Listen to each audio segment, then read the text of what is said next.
ಅದಕ್ಕೆ ಖುಷಿಯಾಗಿದ್ದೀರಿ ಸರ್? ಖುಷಿಯಾಗಿದ್ದೀರಿ? ಯಾವತ್ತು ನಾನು ಖುಷಿ ಇಲ್ಲಪ್ಪ. ಭೇಟಿಯಾಗಿದೆ ಈಗ ರಾಹುಲ್ ಗಾಂಧಿ ಅವರು ಭೇಟಿಯಾಗಿದೆ, ಖುಷಿಯಾಗಿದ್ದೀರಿ?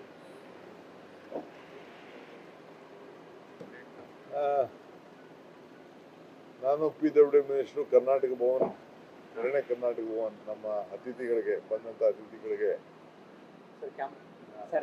ಅತಿಥಿಗಳಿಗೆ ಜಾಗ ಇಲ್ಲ, ಸರಿಯಾಗಿ ಆಗಬೇಕು ಅಂತೇಳಿ ರಿನೋವೇಷನ್ ಮಾಡ್ತಾ ಇದ್ದೀವಿ. ಶರಾವತಿ ಅದನ್ನು ಈಗ ತಾನೇ ವೀಕ್ಷಣೆ ಮಾಡಿ ಬಂದಿದ್ದೀವಿ. ರಾಹುಲ್ ಗಾಂಧಿ ಅವರ ಭೇಟಿ ಸಮಯದಲ್ಲಿ ನಾಗೇಂದ್ರ ವಿಚಾರ ಚರ್ಚೆ ಇದೆ ಸರ್? ನಮ್ಮ ಪಕ್ಷಕ್ಕೆ ಏನೇನು ಬೇಕು ಎಲ್ಲ ಚರ್ಚೆ ಮಾಡಿರ್ತೀವಿ. ನಿಮ್ಮನ್ನು ಹೆಂಗೆ ನಾವು ವಿಶ್ವಾಸಕ್ಕೆ ತಗೋಬೇಕು. ವಿಶೇಷ ಪ್ರಕರಣ ಅಲ್ವಾ, ಹಾಗಾಗಿ ಸರ್ ಇದು ಪಾಲಕ್ಕಾಡ್ ವಿಚಾರ ಸರ್, ಪಾಲಕ್ಕಾಡ್ ವಿಚಾರ Mangaluru. So today I came to meet my advocates about to have on this Nepal. Some of the tourists have been missing there. So we had a meeting with my officials also, here also, outside also. And a meeting with my leader, no doubt, in the interest of the party. He is very much interested about the labor, workers, students. He has guided us, the working committee has guided us on the education reforms, examination reforms, and fee structure for the students.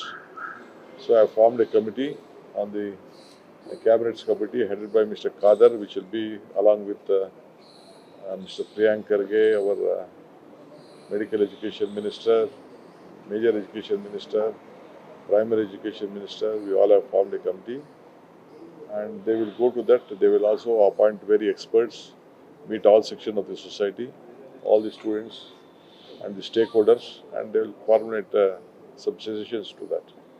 So we are on the job on that. And Rahulji is very much interested in the gig worker bid which we have been done, and the labor conference has to be conducted. I think he is coming there, and more than 100 Congress offices will be built, and already places have been identified. You will lay the foundation at Bangalore. So we are going to do that job also. Sir, ಈಗ ಪಾಲಕ್ಕಾಡಲ್ಲಿ ಇದ್ದಂತಹ ಈ railway ವಿಭಾಗವನ್ನು ಮೈಸೂರಿಗೆ ತಂದು ಹಾಕಿರೋದು ಕೇರಳದಲ್ಲಿ ಕಾಂಗ್ರೆಸ್ಸಿಗರು ಪ್ರತಿಭಟನೆ ಮಾಡ್ತಾ ಇದ್ದಾರೆ. ಆದರೆ ನಮ್ಮ ಕರ್ನಾಟಕಕ್ಕೆ ಅದು ಒಳ್ಳೇದಾಗಿದ್ರು 3 ದಶಕಗಳ. ನಾನು ಆ ಪಾಲಕ್ಕಾಡ್ ವಿಚಾರ ಅದೇನೇ ವಿಚಾರ ಇದೆ, ಅದನ್ನು ನಾನೀಗ ಮಾತಾಡೋಕ್ಕೆ ಹೋಗಲ್ಲ. ಸ್ವಲ್ಪ ಡೀಟೇಲ್ ಇನ್ಫಾರ್ಮೇಷನ್ ಹೋಗ್ತಾ ಇದ್ದೀವಿ. ನಮಗೆ ದಕ್ಷಿಣ ರಾಜ್ಯ ನಾವೆಲ್ಲ ಒಗ್ಗಟ್ಟಿನಿಂದ ನಮ್ಮ ಬದ್ಧತೆಯನ್ನು ನಾವು ಕಾಪಾಡಬೇಕು. ಎಲ್ಲರೂ ಕೂತ್ಕೊಂಡು ಮಾತಾಡ್ತೀವಿ.